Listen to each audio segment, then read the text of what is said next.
अस्सलामुअलैकुम व्यूअर्स। उम्मीद है आप सब लोग खैरियत से हैं और मेरा चैनल एंजॉय कर रहे हैं। आज हम बात करने जा रहे हैं कि हम कामयाब ज़िंदगी कैसे गुजार सकते हैं। बहुत से लोग ये सवाल पूछते हैं। ज़िंदगी मिल जाती है लेकिन शऊर नहीं मिलता, और जब तक शऊर मिलता है तो बहुत वक्त गुजर चुका होता है। कुछ लोगों को 16 साल की उम्र में शऊर आ जाता है, कुछ लोगों को 25 साल लग जाते हैं और कुछ लोगों को 50 से 60 साल भी लग जाते हैं ये कहने में कि वो बाशऊर हो गए। बहरहाल इंसान है, ख़ता का पुतला है, गलतियाँ करता है। कुछ लोग गलती करते हैं लेकिन उस गलती से नहीं सीखते और बार बार नाकाम होते हैं। कुछ लोग गलती करते हैं और उससे सीख जाते हैं, और कुछ लोग ऐसे भी होते हैं कि जो दूसरों की गलती से सीख जाते हैं और कामयाब हो जाते हैं। यहाँ पर यह जान लेना बहुत ज़रूरी है कि कामयाबी दरअसल है क्या। अब मुख्तलिफ़ लोगों के लिए कामयाबी की डेफिनेशन मुख्तलिफ है। कुछ लोगों के लिए 2 वक्त की रोटी और शेल्टर होना यही कामयाबी है। कुछ लोगों के लिए एक मॉडरेट लाइफस्टाइल का होना ये कामयाबी है। कुछ लोगों के लिए एक लग्जरियस लाइफस्टाइल का होना ये कामयाबी।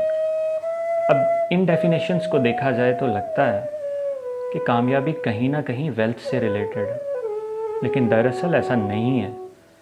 कामयाबी कहीं ना कहीं जाकर आपके शुक्र से रिलेटेड है।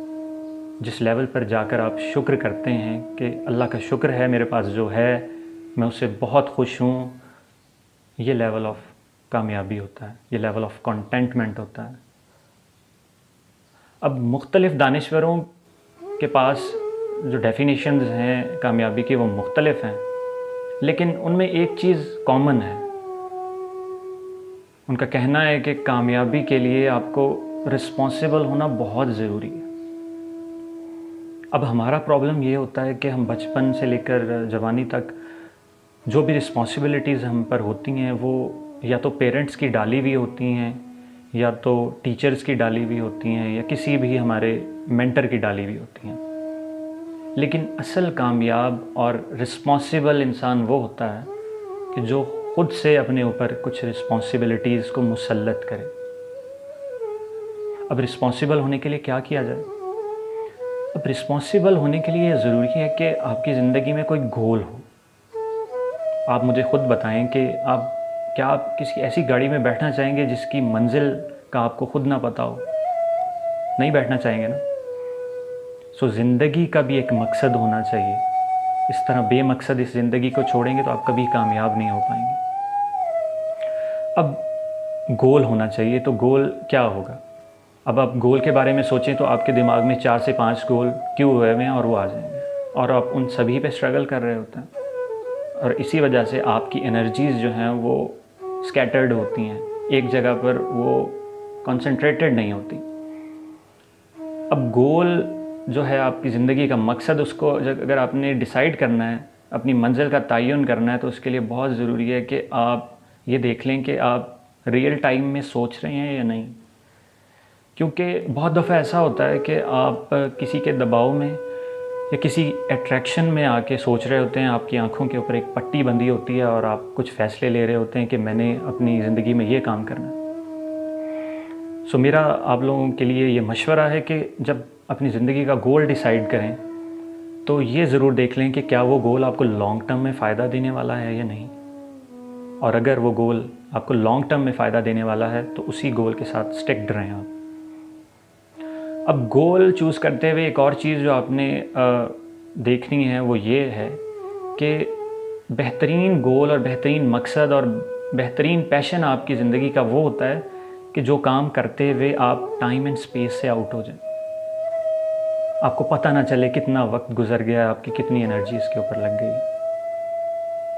बहरहाल आप रिस्पॉन्सिबल होने के लिए एक गोल, उसका तयन कर लें।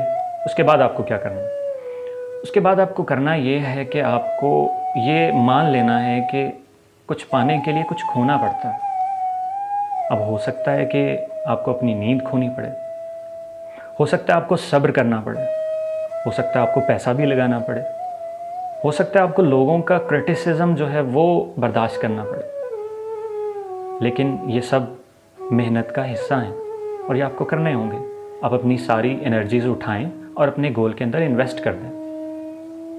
अब मैं ये दावे से कह सकता हूँ कि अगर आप इसी तरह से अपनी सारी एनर्जी एक जगह पर कॉन्सेंट्रेटेड कर देते हैं और कॉन्टीन्यूसली आप मेहनत करते हैं, तो अगर आप कामयाब नहीं भी होते ना, तो आपका सफ़र इतना पुरलुत्फ़ और इतना स्किलफुल हो जाएगा कि आप कभी भी अपनी इस मेहनत के लिए रिग्रेट नहीं करने वाले। ये जान लें कि कामयाबी एक कंपाउंड इफ़ेक्ट है। एक दिन में कामयाबी नहीं मिलती, 2 दिनों में कामयाबी नहीं मिलती। जिनाह के बारे में भी लोग कहते थे कि 40 साल तक तो उनको कोई नहीं जानता था, लेकिन कहीं ना कहीं उनकी ज़िंदगी में वो एक प्रोसेसिंग का फेज़ चल रहा था जो कि उनको कामयाब करवाने वाला था 40 साल बाद। ज़िंदगी भी इसी तरह है। ज़िंदगी एक्चुअली मैराथन की ही तरह है, लोग कहते हैं ना।